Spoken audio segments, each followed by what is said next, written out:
Oke, selamat malam teman-teman. Kali ini saya akan menjelaskan mengenai HTML. Jadi yang pertama saya akan menjelaskan World Wide Web atau WWW. Internet merupakan jaringan global yang menghubungkan suatu network dengan network lain di seluruh dunia. TCP atau IP menjadi protokol penghubung antara jaringan-jaringan yang beragam di seluruh dunia untuk dapat berkomunikasi.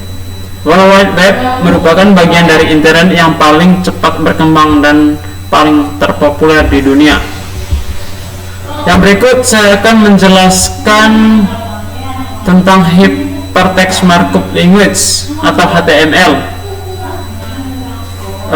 HTML standar bahasa yang digunakan untuk menampilkan dokumen web. Yang pertama, mengontrol tampilan dari web page dan kontennya. Yang kedua, mempublikasikan dokumen secara online sehingga bisa diakses. Yang ketiga, membuat online form yang bisa digunakan untuk menangani pendaftaran transaksi secara online. Terus yang keempat, menambahkan objek-objek seperti image, audio, video, dan juga Java applet dalam dokumen HTML. Yang berikut saya akan menjelaskan tag dasar struktur HTML. Skrip mendasar untuk membangun halaman web adalah HTML. HTML merupakan bahasa penanda pada dokumen teks. Penandaan dalam HTML menggunakan tanda lebih kecil dan tanda lebih besar. Perintah dalam HTML disebut dengan tag. Terus yang berikut ada bentuk tag dalam HTML. Yang pertama, tag berpasangan. Yang kedua, tag tunggal, dan ada tag yang disertai atributnya. Penulisannya seperti yang ada pada PP ini. Terus yang keempat, saya akan menjelaskan tentang head. Head merupakan bagian awal dari struktur HTML. Penggunaan head bersifat optimal dalam HTML, namun penggunaan head yang benar dapat meningkatkan kinerja dokumen HTML. Selain berisi titel atau judul dokumen, pada head terdapat perintah lain yang tidak ditampilkan di halaman browser. Yang berikut saya akan menjelaskan tentang body. Body digunakan untuk menyimpan informasi atau data yang akan dipublish pada halaman browser atau web page. Yang berikut ada hyperlink. Hyperlink atau link yaitu menghubungkan antara satu dokumen dengan dokumen yang lain pada HTML. Seperti tulisnya seperti ini tulisannya. Terus yang berikut saya akan menjelaskan hyperlink dibagi menjadi dua, yaitu internal link dan external link. Internal link yang menunjukkan ke dokumen web itu sendiri, sedangkan external link yang menunjukkan domain lain. Yang berikut saya akan menjelaskan tentang tabel. Tabel merupakan daftar yang dimana di dalamnya berisi berbagai ikhtisar dalam sebagai atau keseluruhan data informasi yang bisa ditulis dengan bilangan atau angka atau kata-kata yang tersusun secara sistematis dengan berurutan ke arah bawah pada deret serta lajur tertentu, memiliki garis pembatas agar bisa ditinjau dengan lebih mudah. Dalam website, tabel digunakan untuk mengatur tata letak tampilan agar tampilan lebih rapi. Terus saya akan menjelaskan tentang form. Form dalam web adalah satu saran untuk memperoleh data dari pengunjung. Terus form ibarat formulir dalam dunia nyata, berisi nama formulir, beberapa pertanyaan, bagian untuk mengisi jawaban dengan satu tujuan tertentu. Terus form data yang dikumpulkan digunakan untuk membuat formulir suatu kebutuhan si pembuat. Terus ada tiga hal penting dalam form, yaitu method, action, dan submit button. Method yaitu method form menentukan bagaimana data input form dikirim dan diproses. Ada dua macam metode, yaitu post dan get. Terus action form menentukan file pemrosesan data input form. Jika action ini dikosongkan, maka dianggap pemrosesan data input form dilakukan di halaman yang sama.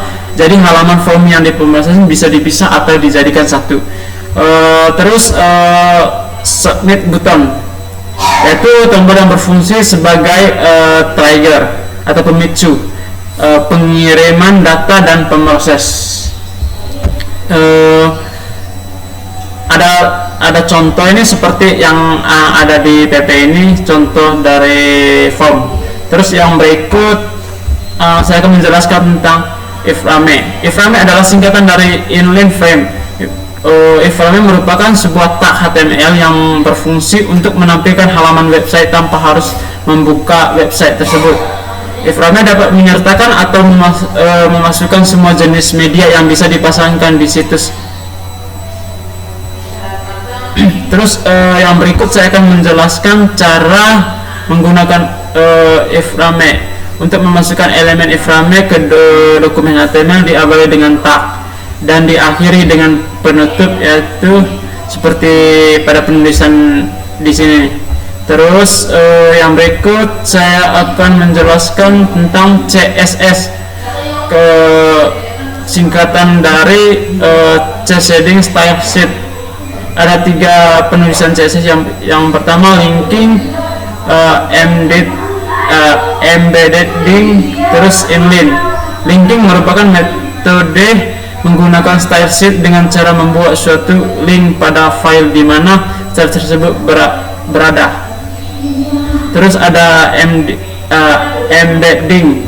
Embedding merupakan metode menggunakan style sheet dengan meletakkan definisi style sheet di bagian atas dokumen sebelum bagian body. Terus ada inline. Inline merupakan metode menggunakan style sheet dengan memberikan secara langsung suatu style pada suatu tag atau sekumpul tag. Terus yang berikut saya akan menjelaskan tentang kelas. Kelas artinya perbedaan huruf besar dengan huruf kecil akan berpengaruh. Contoh berbeda dengan konten karena berbeda huruf besar pada awal karakter. Namun kelas hanya bisa ditulis dengan letters abjad atau terus numbers atau angka, hip hands tanda penghubung, dan underscore tanda garis bawah. Terus saya akan menjelaskan tentang tagdiv. Tagdiv adalah singkatan dari division, yang berarti sebuah tag HTML untuk membuat suatu seksi atau kelompok tertentu dengan tujuan kelompok sebuah file HTML menjadi beberapa bagian sesuai dengan tempat agar mempermudahkan para web developer memberikan style pada setiap bagiannya. Terus ada beberapa contoh tagdiv, misalnya header, sidebar, konten, dan footer. Terus saya akan menjelaskan tentang layout web dengan div. Fungsi tabel dapat diganti tab. Developer web ini saat ini sudah meminimalkan penggunaan tabel dan mereka memaksimalkan penggunaan div. Oke teman-teman, mungkin ini saja yang saya akan jelaskan. Jadi mungkin ada penjelasan dari saya yang banyak kekurangan. Sebelum saya menutup